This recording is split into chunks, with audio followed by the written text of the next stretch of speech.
kita merusuk ya, belusukan di sebuah hutan jati yang penuh dengan buah-buahan eksotis.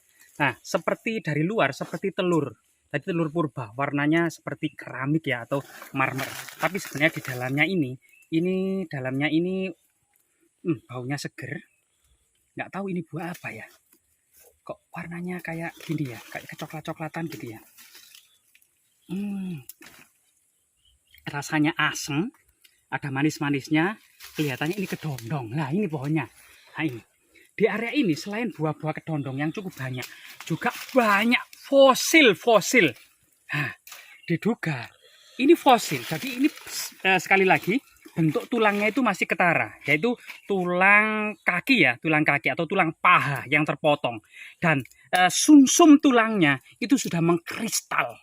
Jadi ini merupakan fosil tulang yang artinya di sini pada masa sekitar 1500 sekitar 1,5 juta tahun silam.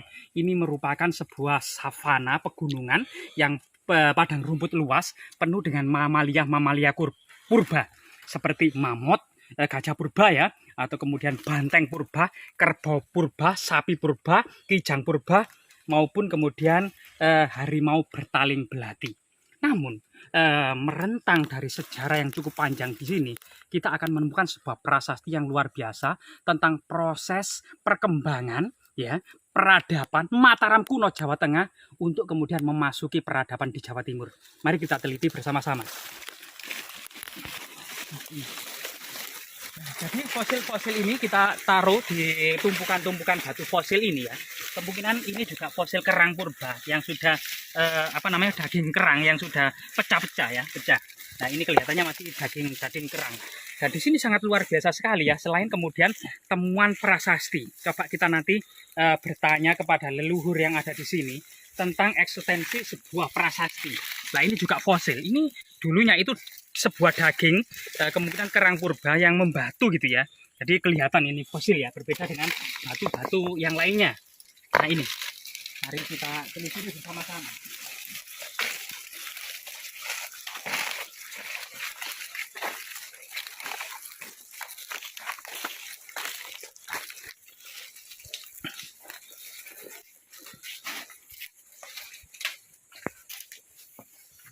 Rahayu. Mbah putunipun sowan kepingin petunjuk tentang eksistensi prasasti ini pada masa lalunya.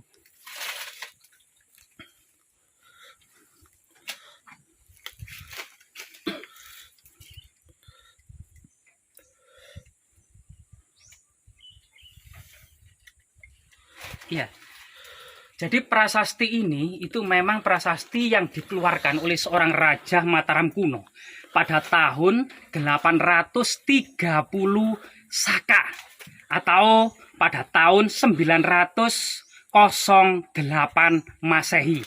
Yaitu tahun-tahun ini merupakan tahun masa pemerintahan Rakeh Watukuro Dia Balitung.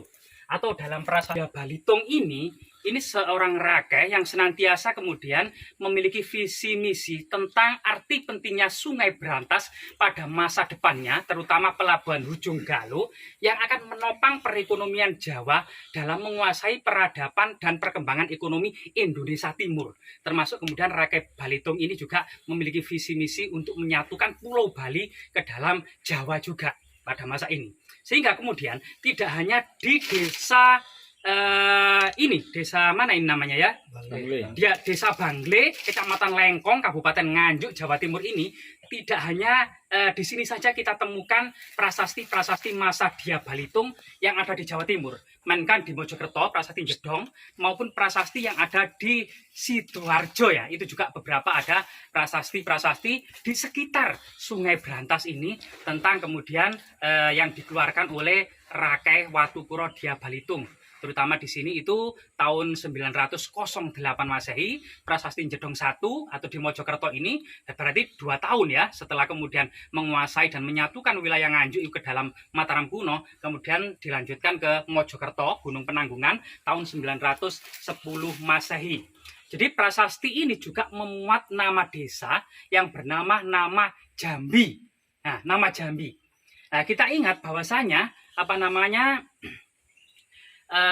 Dharma Daksa Kasaiwan, yaitu pemangku agama Buddha, pemangku agama Siwa, itu salah satu dibantu oleh Sabta Upapati, yang salah satunya adalah Samget Ijambi, yaitu seorang pendeta yang mengurusi sebuah urusan Jambi ya, Jambi. Jadi ini urusan yang masih saat ini masih perdebatan para ahli ya, apa arti dan makna dari kata Jambi itu sendiri.